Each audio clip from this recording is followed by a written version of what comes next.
Pixel live ଆପ୍ରେ ଓଡ଼ିଆ ଫଣ୍ଟକୁ କେମିତି ଆମେ ଆଡ୍ କରିବା ଏବଂ କୋଉଠୁ ଆମେ ଡାଉନଲୋଡ୍ କରିବା ଯାହାକି ଏହି ଗୋଟେ ଭିଡିଓରେ ଭଲ ଭାବରେ ଜାଣିପାରିବେ ଏବଂ ଶିଖି ମଧ୍ୟ ପାରିବେ କି କୋଉଠୁ ଆମେ ଡାଉନଲୋଡ୍ କରିବା ଯାହାକି ଆପଣମାନଙ୍କୁ କେହି ମଧ୍ୟ ବତେଇବେ ନାହିଁ ଫ୍ରେଣ୍ଡସ୍। ଆପଣମାନେ ଥମ୍ବନେଲ୍ ତ ବନାନ୍ତି ପିକ୍ସେଲ ଲାଇଭ୍ ଆପ୍ରେ ଆପଣମାନଙ୍କର ଫ୍ରଣ୍ଟ ହିଁ ସୁନ୍ଦର ଦେଖାଯାଏ ନାହିଁ, ଯାହାଦ୍ୱାରା କି ଆପଣଙ୍କର ଥମ୍ବନେଲ୍ ହିଁ ସୁନ୍ଦର ଦେଖାଯାଏ ନାହିଁ। ସେଥିପାଇଁ ଆପଣମାନେ ଓଡ଼ିଆ ଫଣ୍ଟକୁ ଡାଉନଲୋଡ୍ କରନ୍ତୁ ଏବଂ ଭଲ ଭାବରେ ଆଡ୍ କରନ୍ତୁ ଆପଣଙ୍କର ଥମ୍ବନେଲ୍ରେ ବା ଓଡ଼ିଆରେ ଆପଣମାନେ ଲେଖନ୍ତୁ। ପିକ୍ସେଲ ଲାଇଭ୍ ଆପ୍ରେ କେବଳ ଇଂଲିଶ ଫ୍ରଣ୍ଟ ହିଁ ଅଛି, ଓଡ଼ିଆ ଫ୍ରଣ୍ଟ ନାହିଁ। ସେଥିପାଇଁ ଆପଣମାନେ ଡାଉନଲୋଡ୍ କରନ୍ତୁ ଏବଂ ଆପଣଙ୍କର ଥମ୍ବନେଲ୍ରେ ୟୁଜ୍ କରନ୍ତୁ ବା ଆଡ୍ କରନ୍ତୁ ଯାହାକି ଆପଣମାନଙ୍କୁ ଏହି ଭିଡିଓରେ ଭଲ ଭାବରେ ମୁଁ ବତେଇବାକୁ ଚେଷ୍ଟା କରିବି କି କେମିତି ଆପଣଙ୍କର ଥମ୍ବନେଲ୍ରେ ଓଡ଼ିଆରେ ଲେଖିବେ ଆଉ ଓଡ଼ିଆ ଫ୍ରଣ୍ଟକୁ ଆପଣମାନେ ଆଡ୍ କରିକି ସୁନ୍ଦର ଭାବରେ ବନେଇବେ ଥମ୍ବନେଲ୍ଟି। ଚାଲନ୍ତୁ ଫ୍ରେଣ୍ଡସ୍ ବେଶୀ ଡେରି ନ କରି ଭିଡିଓଟିକୁ ଆରମ୍ଭ କରିବା। ଲେଟ୍ସ ଷ୍ଟାର୍ଟ ନାଉ। ଚାଲନ୍ତୁ ପିକ୍ସେଲ ଲାଇଭ୍ ଆପ୍କୁ ଓପନ୍ କରିନେବା। ଦେଖିପାରୁଥିବେ ମୁଁ ପିକ୍ସେଲ ଲାଇଭ୍ ଆପ୍କୁ ଓପନ୍ କରି ନେଇଛି। ଚାଲନ୍ତୁ ଏବେ ଆମେ ନ୍ୟୁ ଟେକ୍ସଟ ଉପରେ କ୍ଲିକ୍ କରିକି ଲେଖିନେବା ଓଡ଼ିଆରେ। ଏହି ନ୍ୟୁ ଟେକ୍ସଟକୁ ଆପଣମାନେ କାଟି ନିଅନ୍ତୁ ଏମିତି ଏବଂ ଚାଲନ୍ତୁ ଏବେ ଆମେ ଓଡ଼ିଆରେ ଲେଖିନେବା। ମୁଁ ଲେଖୁଛି ୟୁଟ୍ୟୁବର କେମିତି ବନିବା।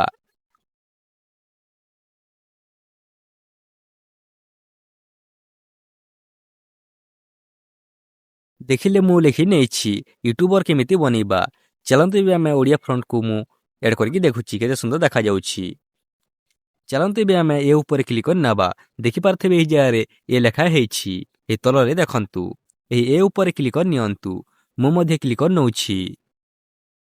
ଯେମିତି କ୍ଲିକ୍ କରିଦେବେ ବହୁତ ଗୁଡ଼ିଏ ଅପସନ୍ ଆସିଯିବ। ଟିକେ ସ୍କ୍ରୋଲ୍ କରି ନିଅନ୍ତୁ ଏମିତି। ଏହି ଜାଗାରେ ଦେଖନ୍ତୁ ଏ ବି ଫଣ୍ଟ ଅଛି। ଏହି ଏ ବି ଫଣ୍ଟରେ କ୍ଲିକ୍ କରି ନିଅନ୍ତୁ।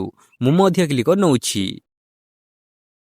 ଯେମିତି କ୍ଲିକ୍ କରିଦେବେ ଫଣ୍ଟ ଅଛି, ମାଇ ଫଣ୍ଟ ଅଛି, ରିସେଣ୍ଟ ଅଛି। ଏହି ମାଇ ଫଣ୍ଟରେ କ୍ଲିକ୍ କରି ନିଅନ୍ତୁ। ଏଇଠି ମୁଁ ମଧ୍ୟ କ୍ଲିକ୍ କରି ନେଉଛି। ଯେମିତି ମାଇ ଫଣ୍ଟ ଉପରେ କ୍ଲିକ୍ କରିଦେବେ ଆପଣମାନେ ଯାହା ବି ଆଡ୍ କରିଥିବେ ଆସିଯିବ, ଯାହାକି ଦେଖିପାରୁଥିବେ। ମୁଁ ଏହିସବୁକୁ ମୁଁ ଆଡ୍ କରିଛି ବା ଡାଉନଲୋଡ୍ କରିକି ଏଠି ଆଡ୍ କରିଛି। ସେଥିପାଇଁ ବହୁତ ଗୁଡ଼ିଏ ଫଣ୍ଟ ଆସିଯାଇଛି ଦେଖନ୍ତୁ। ଏମିତି ଓଡ଼ିଆ ଫଣ୍ଟକୁ ଆପଣମାନେ ୟୁଜ୍ କରିପାରିବେ ଆପଣଙ୍କର ଥମ୍ବନେଲ୍ରେ, ଯାହାଦ୍ୱାରା କି ବହୁତ ସୁନ୍ଦର ଦେଖାଯିବ ଆପଣଙ୍କର ଓଡ଼ିଆ ଟେକ୍ସଟ ଗୁଡ଼ିକ।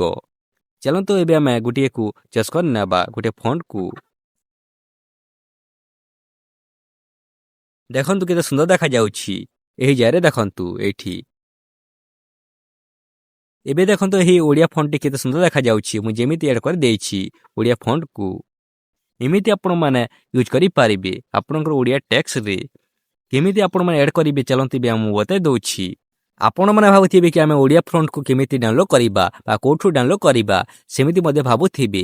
ଆପଣମାନଙ୍କୁ ଭିଡ଼ିଓର ଲାଷ୍ଟରେ ମୁଁ ବତାଇ ଦେବି କି କେଉଁଠୁ ଆପଣମାନେ ଡାଉନଲୋଡ୍ କରିବେ ଓଡ଼ିଆ ଫଣ୍ଟକୁ। ଆପଣମାନେ ଇଜିଲି ଡାଉନଲୋଡ୍ କରିପାରିବେ। ଆପଣମାନଙ୍କୁ କିଛି ମଧ୍ୟ ପ୍ରୋବ୍ଲେମ୍ ହେବ ନାହିଁ। ଚାଲନ୍ତୁ ଏବେ ଆମେ ଆଡ୍ କରିକି ଦେଖିବା କେମିତି ଆଡ୍ କରାଯାଏ। ଆପଣମାନେ ଏହି ଏ ବି ଫଣ୍ଟ ଉପରେ କ୍ଲିକ୍ କରି ନିଅନ୍ତୁ।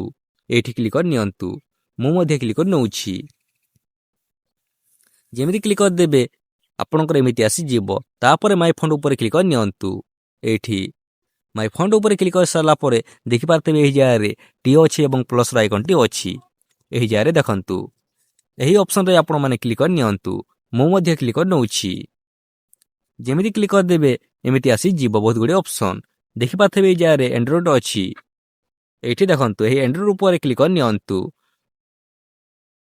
ତାପରେ ମିଡ଼ିଆ ଉପରେ କ୍ଲିକ୍ କରି ନିଅନ୍ତୁ ଏମିତି। ତାପରେ କମ୍ ହ୍ୱାଟ୍ସଆପ୍ ଉପରେ କ୍ଲିକ୍ କରି ନିଅନ୍ତୁ ଏମିତି। ତାପରେ ହ୍ୱାଟ୍ସଆପ୍ ଉପରେ କ୍ଲିକ୍ କରି ନିଅନ୍ତୁ। ତାପରେ ମିଡ଼ିଆ ଉପରେ କ୍ଲିକ୍ କରି ନିଅନ୍ତୁ।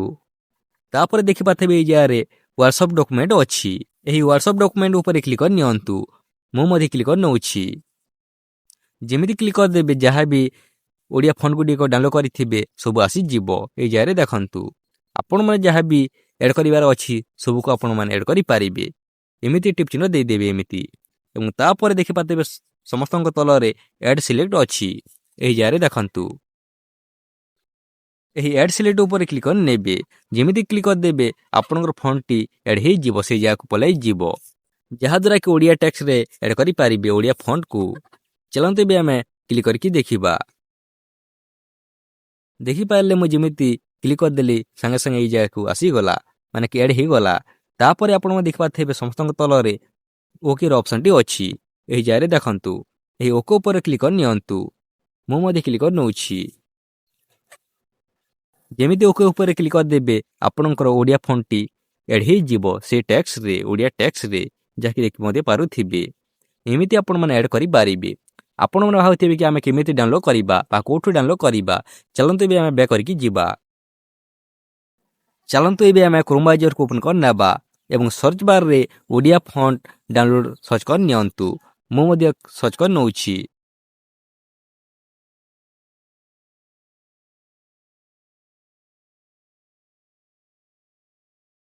ଯେମିତି ଓଡ଼ିଆ ଫଣ୍ଟ ଡାଉନଲୋଡ଼ ସର୍ଚ୍ଚ କରିଦେବେ ଫାର୍ଷ୍ଟରେ ଏହି ଲିଙ୍କଟି ଆସିଯିବ। ଦେଖି ମଧ୍ୟ ପାରୁଥିବେ ଏହି ଲିଙ୍କଟି ଦେଖନ୍ତୁ। ଫ୍ରି ଡାଉନଲୋଡ଼ ଓଡ଼ିଆ ଫଣ୍ଟ ଅଛି। ଏହି ଲିଙ୍କ ଉପରେ କ୍ଲିକ୍ କରି ନିଅନ୍ତୁ। ମୁଁ ମଧ୍ୟ କ୍ଲିକ୍ କରି ନେଉଛି। ଯେମିତି କ୍ଲିକ୍ କରିଦେବେ ଏମିତି ଆସିଯିବ। ଏହି ଜାଗାରେ ଦେଖନ୍ତୁ ଓଡ଼ିଆ ଫଣ୍ଟ ଅଛି। ଟିକେ ସ୍କ୍ରୋଲ କରି ନିଅନ୍ତୁ ଏମିତି ତଳକୁ। ଏହି ଜାଗାରେ ଦେଖନ୍ତୁ ବହୁତ ଗୁଡ଼ିଏ ଓଡ଼ିଆ ଫଣ୍ଟ ଆସିଯାଇଛି। ଭାଲୁ ଭାଇନା ଓଡ଼ିଆ ଅଛି। ଏହି ଜାଗାରେ ଦେଖନ୍ତୁ ଆପଣମାନେ ଯାହା ବି ଡାଉନଲୋଡ଼ କରିବାର ଅଛି ଡାଉନଲୋଡ଼ ଉପରେ କ୍ଲିକ୍ କରି ନେବେ। ଏହି ଜାଗାରେ ଦେଖନ୍ତୁ ଡାଉନଲୋଡ଼ ଅଛି ଏଇଠି। ଯେମିତି ଏହି ଡାଉନଲୋଡ଼ ଉପରେ କ୍ଲିକ୍ କରିଦେବେ ସାଙ୍ଗେ ସାଙ୍ଗେ ଡାଉନଲୋଡ଼ ହେଇଯିବ। ଚାଲନ୍ତୁ ଏବେ ଆମେ ଡାଉନଲୋଡ଼ କରିକି ଦେଖିବା। ଦେଖିପାରିଲେ ମୁଁ ଯେମିତି କ୍ଲିକ୍ କରିଦେଲେ ସାଙ୍ଗେ ସାଙ୍ଗେ ଡାଉନଲୋଡ଼ ହେଇଗଲା। ଏମିତି ଆପଣମାନେ ଡାଉନଲୋଡ଼ କରି ନେବେ।